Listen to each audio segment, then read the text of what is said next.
Okay, let's bring the Virginia gang right in. Johnny Reed, Chris Saxman, Joe's on his way. John, Happy New Year. Happy New Year. Saxman, Happy New Year. Got your Pirates Cup. Yeah, got man. your Steelers Cup. Got your Pirates hat. And I'm gonna bet the Ravens on Sunday night. You guys are gonna lose. Anyway, it's good to have everybody with me today. We got Joe Morrissey coming in. John, let's start with our big debate we got going on for RVP chair. You're one of the moderators. I got to send the rules out to you guys, to you and there are rules? Yeah, there are rules. I got to send them out. I just haven't done them. Okay. I'll get them this weekend. It's going to be 8 to 10 a.m. Charlie, you can put the graphic up at my place. 8 to 10 a.m. on Thursday the 15th. It's going to be at our German School Road office. Now, you can't bring a lot of friends there because there's no room. You can get it on TV, on radio, but we don't have a lot of seating there. So it's not like there's going to be an audience.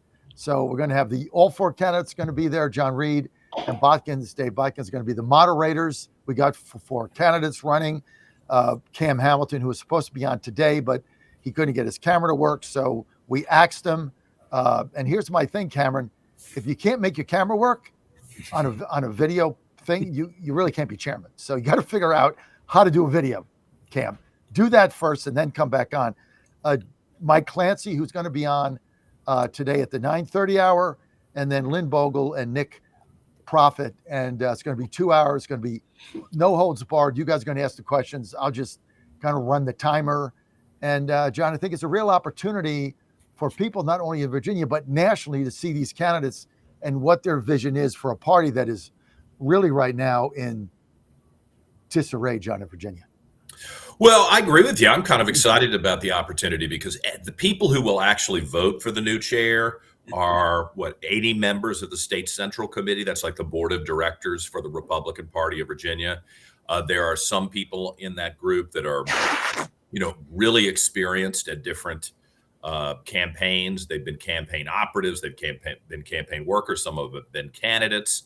There are some who are consultants. There are people who are freaking out about that because, their bread and butter is tied to different candidates hiring them. So some people are suggesting that that's a conflict of interest. But the average Republican activist and voter doesn't get a say in who the chairman will be. So if I understand correctly, and I've been looking, this is probably the only opportunity that the average Republican supporter is going to have to hear from these four candidates. What is it that they want to do? How are they going to raise money?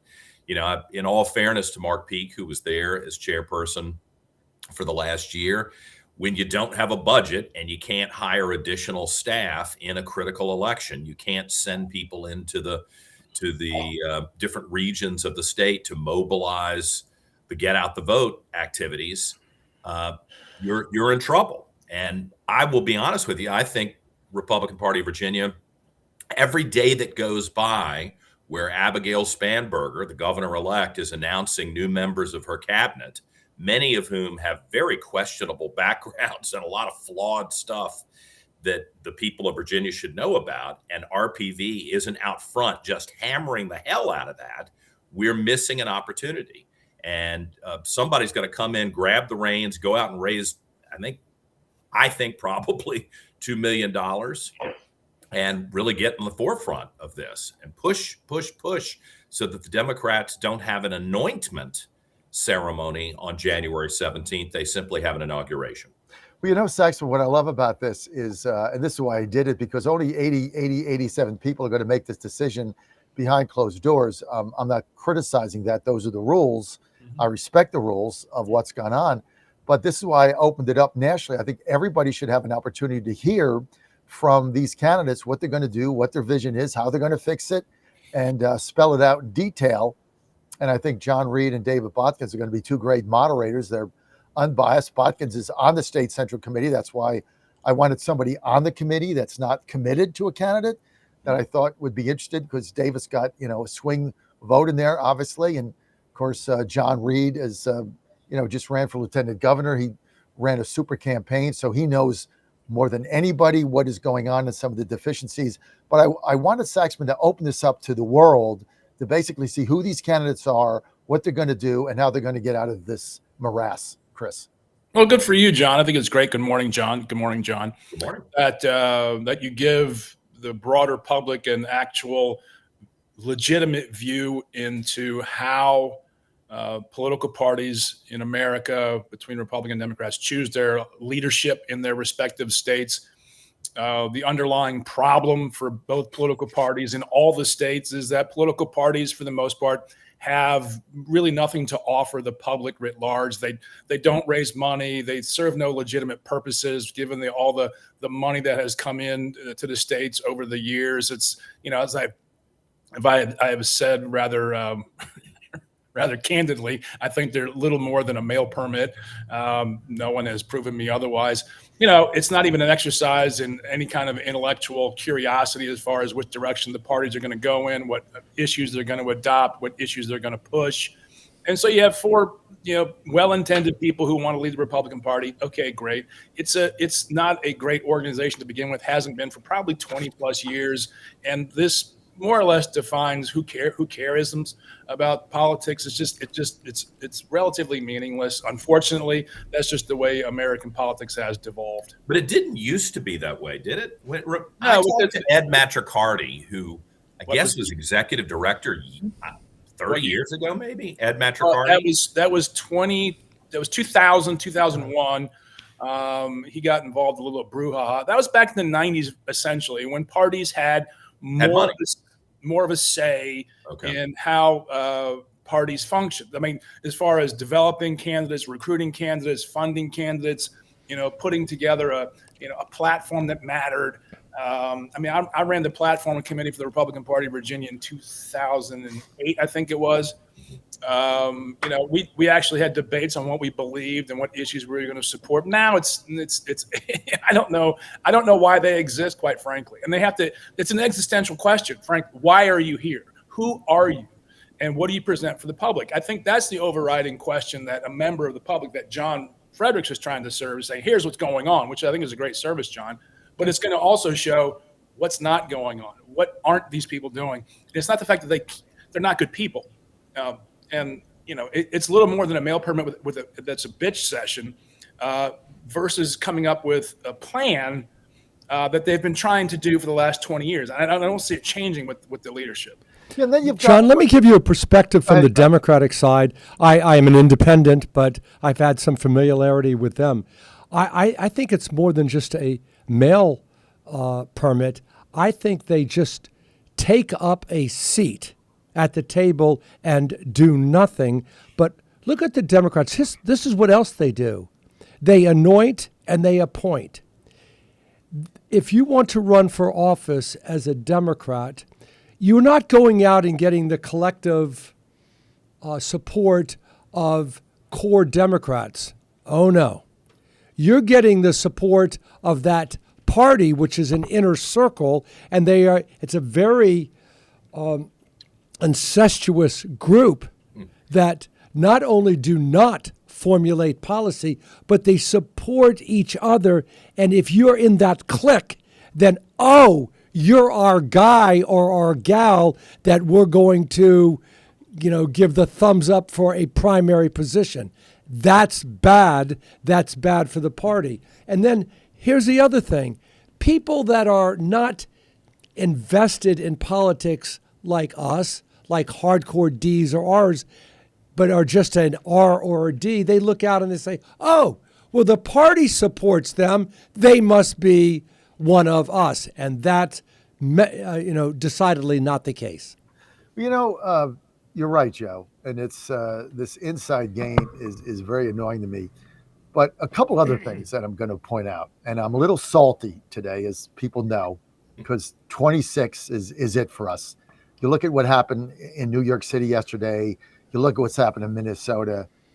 This country's hanging by a thread, basically. So I'm just done with this whole thing. But let me just say this: you got 4 candidates running, right? So I asked Mike Clancy and Cameron on today. I'm going to ask them all on before the debate. Clancy's backstage, right? Cameron tries to get on, can't make his video work. He's like, I want to do my phone. I'm like, no. like you're running for chairman of the Republican Party of Virginia. If you can't make your video work on a national show, like, why are you here? I've got another candidate, Lynn Bogle, nice enough lady. I'm like, give me your X handle. Give me your social media handle. I don't have one. I don't do X.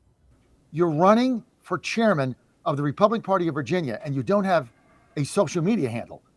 The whole thing now is social media. I mean, these are the things that aren't even out there that are driving me bananas. You're running for chairman. You can't do a video. The other person doesn't even have a Twitter handle. I mean, John Reed, figure this out. Well, listen, Cameron Hamilton can kill you 10 different ways with his little finger. So I'll give him a pass until he gets that camera working. But the point about the social media, writ large, not to single out anybody, is very important. I mean, it's free. I will tell you, with my campaign where we were struggling to raise every dollar running for lieutenant governor, I found one guy who's, I think, 28 years old, who is brilliant with video. And he met me in Alexandria. We walked around Old Town Alexandria. And he said, oh, yeah, just give me about 90 minutes. We'll get some shots of you having coffee and walking around and talking to people. 90 minutes of walking around and getting pictures, video. And then the next day, he sent me a 30-second ad, which looked better than what I would have paid 40 grand for. And if I had not found him, I think one of the things that was effective about my campaign, to the extent that it was with a loss, was to have these little vignettes that went viral, at least in Republican circles, through social media. And we don't have a lot of those people. I was begging on college campuses, hey, is there anybody here who's really great with video, who is on TikTok, who can reach that demographic that the Republicans are losing right now? Because they're not watching the local news. They're not watching the CBS evening news. They're all getting their news from social media, TikTok and elsewhere. And someone has to come in and really do a study on how we get a foothold in a place where the Democrats are kicking our butts. And that's with this new generation of social media consumers who have morphed into voters. And they're the future. They're not the past. They're the future. Hey, John, there's another thing, too, with your campaign. And I was angry about it. And people asked me, why are you angry? Why are you so supportive of Reed? Well, I knew you from our interactions on WRVA, and I knew your background and how good you are on policy. But look at what the Republican Party did for you, and it's a big zero. They did nothing because the titular head of the party said, oh, no, he's not our man. And you had a bunch of people that took up seats that did not exercise their own independent judgment to support you. I said from the beginning, you had no money, but you were leading the Republican Party back when the campaign started, and you were within 1 or 2 points of your Democratic opponent. Now, as it turns out, no, you could not have won because the head of the party, Sears, lost by 15. But if the Republican Party had gotten behind their nominee, you, instead of just sitting on their hands, and had it been a closer election, you would have won. But they didn't do that. They didn't do that because they did not exercise their own independent judgment. Your point about anointing a point. I heard you. We got a lot to cover. Okay. Abigail Spanberger, right? I'm very proud of Chris Saxman. I want to tell him that. He's my friend. We're very close friends, but I want to tell you publicly how proud of you I am. Because Saxman comes across sometimes as like the moderate here, but he's really not. He's really a very hard-edged conservative. He just has a different way of showing it. But I talked to him the other day, and he was pissed about Spanberger, this DEI person she hired that basically went on the radio and said there's no utilization for the Constitution in America. It should be abolished. And Saxman blasted that. And then he said all these Somalians in Minnesota should get deported, all of them immediately, and sent back. And I'm like, who am I talking to? The real Chris Saxman comes out. So, Chris, I just want to compliment you for that. And you fired me up. You really did. You're like, deport them all. Like just get buses, round them up, and get them out. And they don't want to be here. They don't believe in the country. The ones who are breaking the law. Yeah, exactly. Well, they're and 87% of them that came here, 87% with one child or more are on welfare. 87%, Chris. But let's get to Spanberger and this DEI hire she made, who basically wants to abolish the U.S. Constitution. I thought she was going to be a moderate, Chris. Well, I think Abigail Spanberger is still has considered herself a moderate centrist and wants to be pragmatic. And I think Don Scott, the Speaker of the House, who's going to be reelected Speaker of the House, came across the day after the election, said we need to exercise restraint.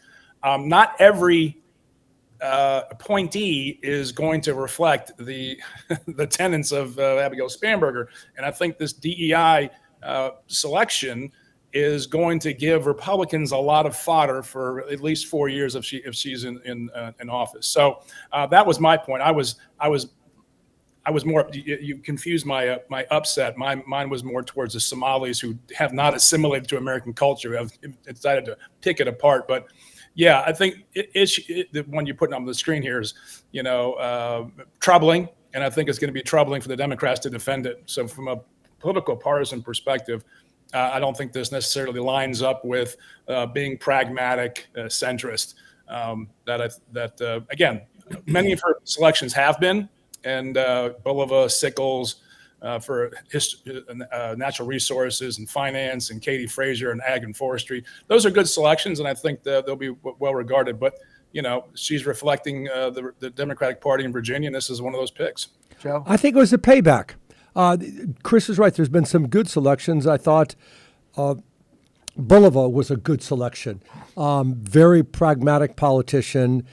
But there had to be a payback to the far left in the Democratic Party. This is it. Here's my offering. Go, leave me alone now so I can go do, middle of the road stuff. I've given you what you want. Leave me alone. The problem is this lady's not, I pray to God that she does dozens of interviews all over the state. I want her talking. You see that picture that John just put up of her with her little round hat, like she's at Coachella out in California. She wants the attention. She wants to be the center of attention. She wants to push this leftist concept, the old DEI that Youngkin abolished or tried to get rid of. This woman's going to be a disaster for the Democrats, but only if the Republicans watch and track every word that comes out of her mouth and make a big deal out of it. And she's a disaster. She's way too leftist for. Yeah, this lines up with for Democrats. Unfortunately for Democrats, the face of their party is going to be Zohran Mamdani, Jasmine Crockett, and AOC. And this nominee for this position is going to be similar. So she has the potential of overtaking Abigail Spanberger thematically for the Democratic Party and her administration, because if she says something controversial or her controversial statements come out, it can take days in the news cycle and just runs right over the. Well, she wants to abolish the U.S. Constitution. Yeah, that's a problem. That's a problem in Virginia. Government, she wants to abolish the Constitution in the Commonwealth that it was written in. Right. It's just mind-boggling. Here, tell her, put up 9. San Francisco mayor signing a bill to give each African American in San Francisco $5 million reparations, not 5,000, not 50,000, $5 million. Where are they going to get the money? Where are they going to tax? But John, it doesn't matter where they get the money. I remember a Democrat coming before a committee once and made a misspoke and said, we asked, where are you getting that money? And it was $1 billion. The person said, it's going to cost $5 million. Well, the answer was $5 billion. And she was corrected. She said, million, billion, what's the difference? Go ahead. Oh, only 1,000 times difference. In other words, don't have a concept of money. Eligible black residents. However, paying for it may take some creative accounting. As the New York Post reports, the city's admitting it can't sign the checks as it's facing a $1 billion deficit. So if you're a black resident of San Francisco, you're supposed to get, according to this mayor, $5 million, not 5,000. I mean, think about this. $5 million is generational wealth. You're supposed to, it's like hitting like the super lottery. You get $5 million tax free, and are you telling me there's not going to be riots here to get their $5 million? Where the hell are we going with this, John Reed? Well, it's absurd on the face of it, especially out in California, that they'd even be engaging on this. And I do hope people will be angry. I mean, the folks who were counting on this free money should raise hell. And I don't want to ever advocate rioting, because I would like to avoid that wherever we are in the country. But these are the promises that the leftists are making in order to gain votes and gain immediate power and change everything else about society. And I'm hoping that they're overreaching and that there's going to be big time blowback with their core constituency. There certainly should be. Stop right there. Stop right there. That's the problem. They have to get those far left Democrats to support them to win the next primary. The next primary. If they win the primary, then they win the general election. So instead of legislating for Virginians or for the whole Democratic Party, they legislate for that far left fringe group that elects them in a primary.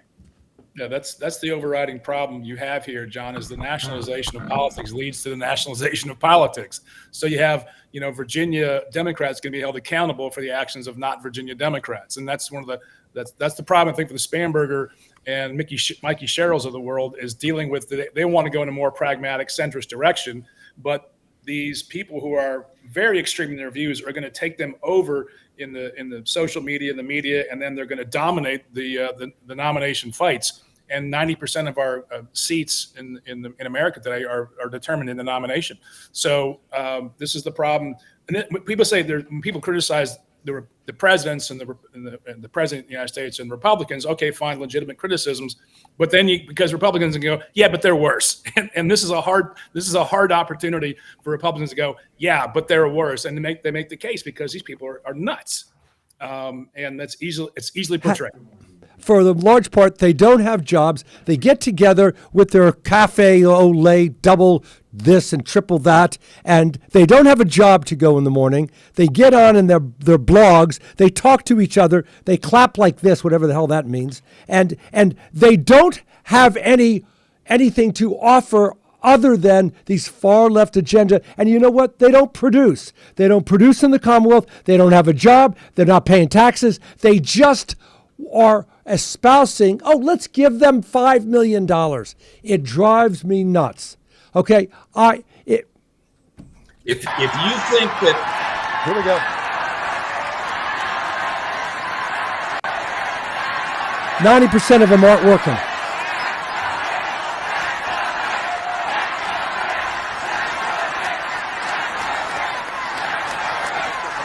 What are they saying? They're saying tax the rich. Huh? What they're saying is move to Florida. Move to Florida. That's right. Move to Florida. I mean, they already all have condos and houses in Florida. You got a guy that just got inaugurated mayor, and they're chanting "tax the rich," and they're all clapping, and there's thousands of them clapping like seals, not understanding that basically, if you work hard and do the right thing, the object is to get rich. I said this earlier, guys. 50 years ago, George McGovern ran for president. He had a plan to give everybody $1,000 under a certain income and tax wealthy to give them the $1,000. He won one state. And when they did the exit polls, here's what it showed. People didn't vote for him because they said, well, one day I want to get to the American dream and I want to be rich and I don't want to get taxed. So I want to keep my money. So he won one state. Now you got a guy advocating that, and there's a movement. And we got to get up and smell the coffee. This thing is real. John, this thing is real, guys. Every Republican in the state assembly in New York needs to give Zohran Mamdani exactly what he wants in state legislation and say, this is what the people of New York City voted for, we're going to give it to you. Eat it. and make them do that, and have all those people leave New York and say, "See, I told you so." Yep. And the Republicans in New York State should be unafraid and just say, "This is what they ran on. This is what they want. This is what they get." Folks, Give it to them. over the weekend, I started reading a book. It's called 1929. It's a fantastic book. George Will summarized it, and it's talking about the root causes of the Great Depression in 1929. And maybe tell you something. If I think Zorkin is the author. If you don't see parallels with today, then you're blind. I am frightened for what is going to happen. There we go. I am frightened about what is going to happen to this country. And it is what Chris just said. We're on a precipice. And if we don't get control of our financial house very soon, we are going to have a disaster of unparalleled proportions. And I'm talking about 1929 all over again. It is frightening to me. The West, and I mean this in the term of civilization, the Western countries, Western liberal democracies, have got to stop keeping people from their decisions. In Germany, in France, in England, they all have to suffer the consequences of their decisions. And the more we prop this up with more debt and more excuses and keep people from their stupidity, they'll never learn. And there's just a point in time where you got to say, if that's what you want, that's what you get. That's what you voted for. Here it is. Deal with it. You know, Obamacare was supposed to be affordable. Turns out it's not. And we said it wasn't going to be without significant reforms to the system. Right. And they rejected those reforms out of hand. Right. Ralph Northam was given the keys to the realm and said, here, we will give you, he said, whatever you bring to me, I will sign. And the conservative Republicans said, it's all these reforms. And as soon as they passed Medicaid expansion, he shelved all those reforms. We could have saved Medicaid in Virginia and could have saved billions of dollars and kept us from all the fraud that's going on. But they can't do it. Yep. John, you have talked about the demise of the Republican Party for the next 50 years. I disagree. I think this is what's going to happen. I think there is going to be a come to Jesus moment when we see what is happening. Let's just talk about Virginia. We see what happens in Virginia, and everybody's going to finally say, wait a second, the Republicans were correct. You can't keep printing money, giving out checks, not expecting people to work, to pay their taxes, to produce. Look at what has happened, and that is going to be the shift, John Fredericks. Well, we'll and see. it's not going to be 50 years. It's going to be much sooner than that. Number of years. I just don't see it. Not when you got Mamdani up there. I mean, I played clips today. Look, 25 years ago, Twin Towers were brought down by an Islamist jihadist terrorist. Less than a quarter century ago. 5,500 people in New York City dead. It took 5.5 years to clean it out. If you told me in 2021, I don't know how old I was, 42. If you told me in 2021, in less than a quarter of a century, New York City will elect a communist, jihadist, Islamist, Muslim mayor, I'll bet you $1 million. I'd be like, I'll double it. Impossible. And yet he puts his hand on the Quran on New Year's Eve. You guys are not smelling the coffee here. This is a movement. This is a thing you can't put back in a bottle. I thought I was agreeing. agreeing. Once you get a majority of people that want to vote other people's money to them, the Republic is going to collapse, guys. I think that's where we're at. I'm going to bring. You bring stop some the collapse callers by in. letting them suffer for their consequences of their behaviors and their votes. Just I'm let them. going to bring some callers in. Let's get to Adrian in Richmond, line 2. Adrian, you're live with the gang. Go ahead. Hey, thank you for taking my call. I'm not trying to write your coattail, but you just sort of summed up what I was going to say. I think everybody here is saying exactly what they need to say, but I really believe that they're always behind the ball, John. And I'll give you a perfect example, not to tear up some old Band-Aids. I mean, we told folks on this panel before that President Joe Biden wasn't all there. They told us that we were crazy. We told folks that the coronavirus wasn't as crazy as it was, but they told us we were crazy. We told them that the laptop from hell was real, and they told us we were crazy. This is no matter what you tell these folks on this panel, John, they're not going to believe it. They think that this is all hunky-dory, that it's going to be fine, America's going to be okay, and this is what's going to happen. It's just gonna, like, you know, they said just let it happen and get what they want. I agree with that. Just let them get. That's why I don't feel sorry for any of these folks. When these TSA people lose their job, man, I just fought cancer. No one's paying my bills. No one's helping me catch up on my bills. No one's saying, hey, Ish, let me help you out with your... Not one person, right? I'm doing it. I'm figuring it out, and I'm doing it, and that's what you're supposed to do in America. You're supposed to figure it out and get it done. I told Senator Morrissey this a long time ago. A man gets up every day and takes care of business, and that's what you do. If it's cleaning toilets or it's designing houses, whatever it is, you get your butt up and you do it. Just let them go on, John. It's irritating hearing these folks thinking it's going to be okay when it's happening in front of their faces. And it keeps happening in front of their faces, and they just keep blowing it off. It's going to be okay. You're overreacting, John. Come on, John. Let's not get serious. And just stop wasting time with these folks. Not John Reed. John Reed, you a soldier, man. I have your back from day one, and I think you're amazing. But I don't know, man. I love Saxon, man, but sometimes I feel like he's a little soft. And I know you said that, but you know what it is. And Senator Morrison, I have the highly respected, smartest person I've ever talked to in my life, to be quite frank. The guy has it on, but his head's not there either, man. I'm telling you, these folks are gonna continue to say it's gonna be okay, and it's not. I have no hate for these guys. Just let them be. Just let them do it. It's gonna be okay, John. We're gonna be all right, man. We're all gonna be jihadists. Right. It's gonna be fine. It's gonna be fine. It's not okay, and we're not gonna be all right. We have let the country become infiltrated by third worlders and foreigners that are now taking over major cities. And they were imported here by the Democrats, and now they're paying them to vote for them. And they're looking the other way on the fraud. They're letting them steal. It's all for the greater good. They're in. You can't get them out. You'll never get them out.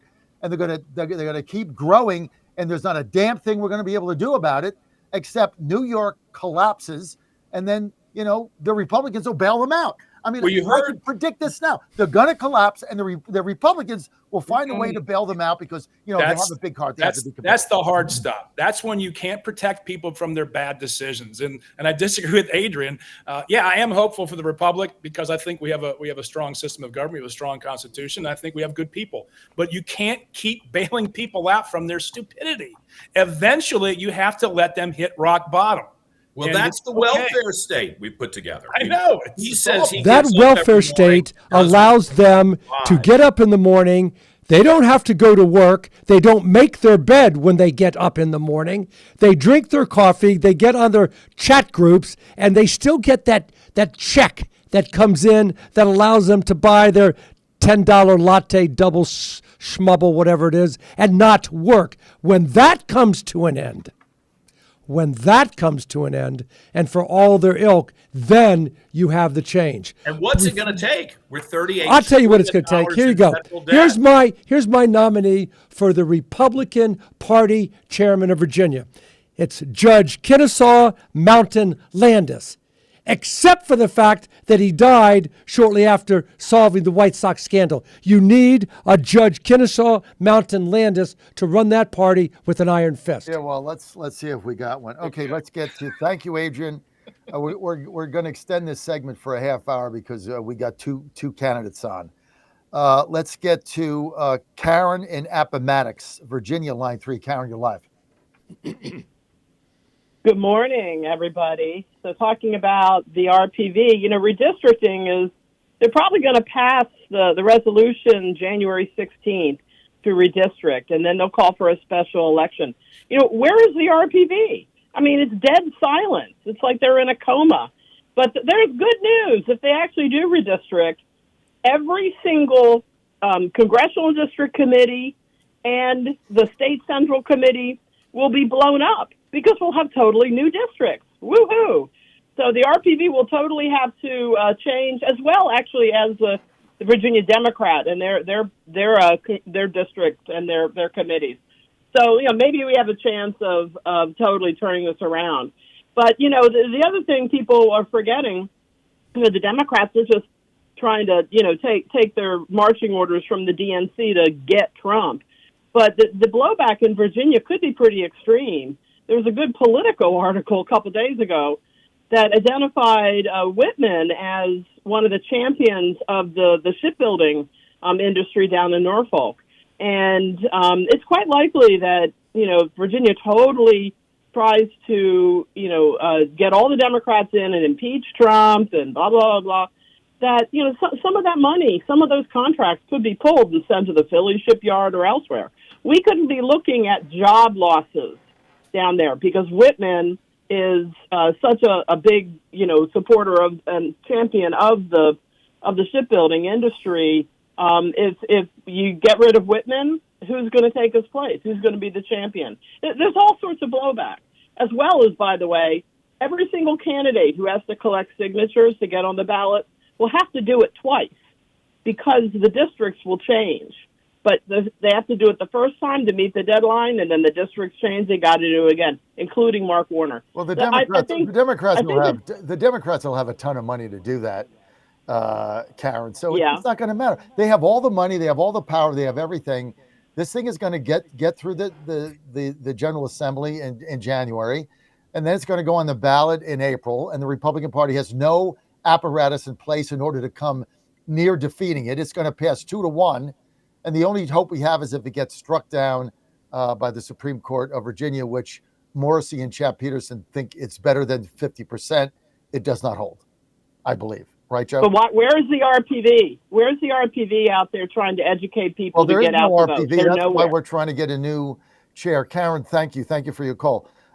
John, you want to comment on this whole thing, Reed?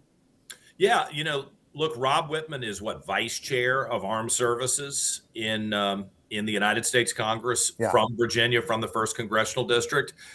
Democrats always want to win. Republicans always want to win. But I remember a time where there were conversations at back rooms where you said, this person is pulling in the money and pulling in the jobs and looking out for Virginians, Democrat and Republican, white collar and blue collar, white and black, men and women.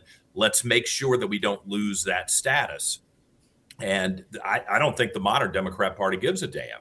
They are eager to clean the slate and put in some Democrat who's going to start from the bottom of the House of Representatives. And basically Virginians will be screwed when that happens. And that's a big problem that we need to talk about. And to Karen's point about RPV, this is the unfortunate situation with Chairman Peake leaving. I mean, he's got to go work in the Senate, and there probably it was the appropriate time to make a change. But somebody's got to lead this effort because the education window to try to defeat what the Democrats have planned and turning this into a 10 Democrat seat congressional delegation to 1 Republican seat. I mean, that's coming. And we've got to be super aggressive about it. I'm talking about it everywhere. When my podcast starts next week, it's one of the issues that I'm going to be hammering every single day. But I think the average person who's not obsessed with politics doesn't even know it's happening. Well, it's going to pass 2-1, John, just like it did in California, because they have a network to get their voters out, and we don't because there is no party. All right, let's get to Mel in Saratoga Springs, New York. Mel, you're live with the Virginia gang. Go ahead. Good morning, gentlemen, and Happy New Year to everyone. John, well as you know, I'm 3.5 hours north of that madness that's taking place in New York City, and it just the fact that this man Scam Dammy was a senator, a state senator or assemblyman. I don't know. I never heard of the guy until now, as far as this last election cycle. In Albany, which was like maybe 25 minutes south of my house, that he could be that close to me.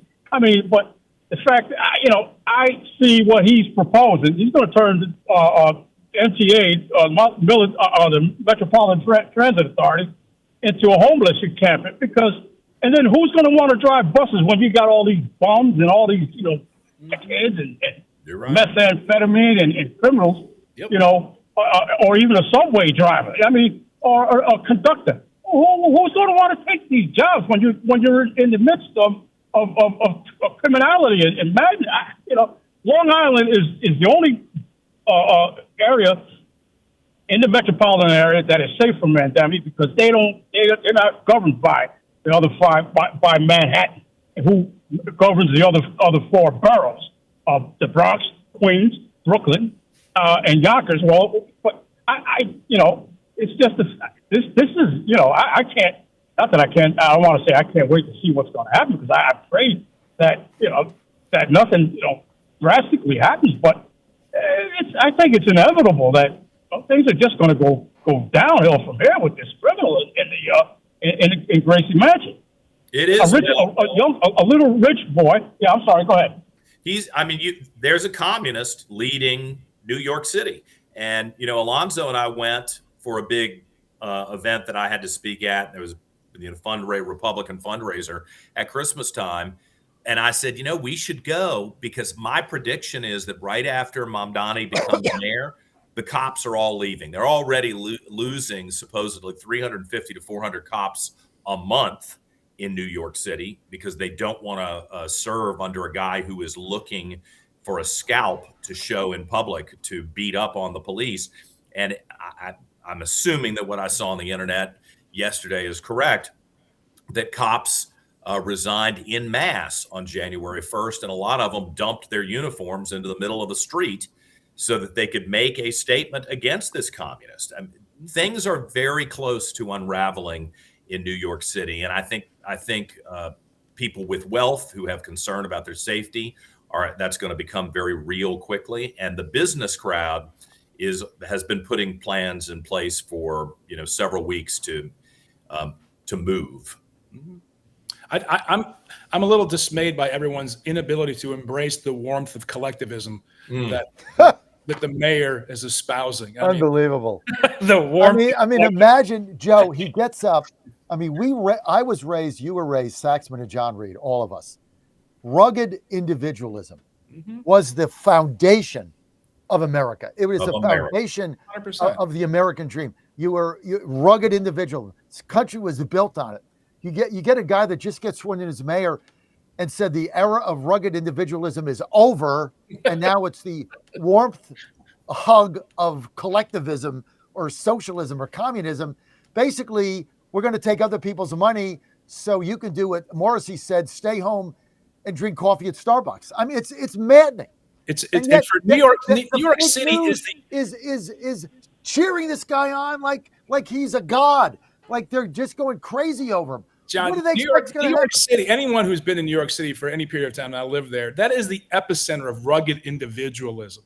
For you, like if you can make it, like the song goes, if you can make it there, you can make it anywhere. And it is so true. New York City drives you to take care of yourself. You have to look out for yourself 24/7, 365 in that city. And to have the embrace of the warmth of collectivism in New York City is asinine. He should open up Gracie Mansion to the homeless. If he wants to actually have collectivism shown to be in its true brilliance, it's not going to work. But he should open up Gracie Mansion and let the people live in Gracie Mansion with him.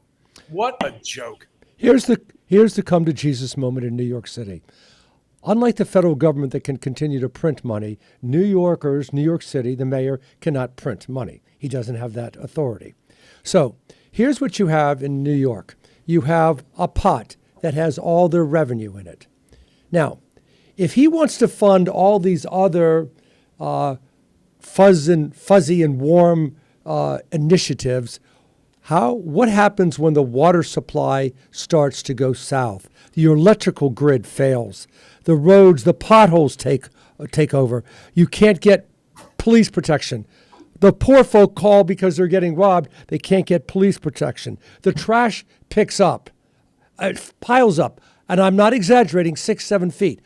That's the decision that the mayor is going to have. Do I take care of these core municipal functions, or do I fund all these far left radical fuzzy movements? That's the come to Jesus moment. Oh. And when it happens, and when the poor folk can't get clean water, They can't travel from point A to point B because it's one giant pothole. There's blackouts, a lot of blackouts because the electric grid is failing. And when their stinking trash piles up, then they're going to say to the mayor, it didn't work, you're out of here. No, Well, those that's are Trump. Giuliani's Trump. story. That's how Giuliani became mayor. Remember? Thank you. Yeah. I lived there before Giuliani became mayor. It was an absolute disgrace of a city. It was Times Square Cleaned was up Times Square, was 42nd Street, disgusting. cleaned it all up. He cleaned it all up. It's an outdoor mall now. It's And this is amazing. why this is why I know everybody is humiliated and hurt about this election. I mean, I'm at the front of the line feeling bad about 2025, but this is why Republicans can't give up, because the Democrat plans we know are not going to work. They're not going to help people. They're going to collapse the civilization that we have right now. And we have to be poised to step in and fix things once the masses wake up. It's happened before and it'll happen again, and we got to be there to fix it. All right, guys, I got to go to the top of the hour news. Stay with us. We're going to extend this a half hour. I've got two RPV candidates on. We're not having them on together because I didn't tell them they would do that. We're going to go to Cameron Hamilton, and then we're going to go to Mike Clancy with the Virginia gang, plus your calls, 888-480-JOHN. Hang in there another 30 minutes. We're going to be right back after this word from our sponsors.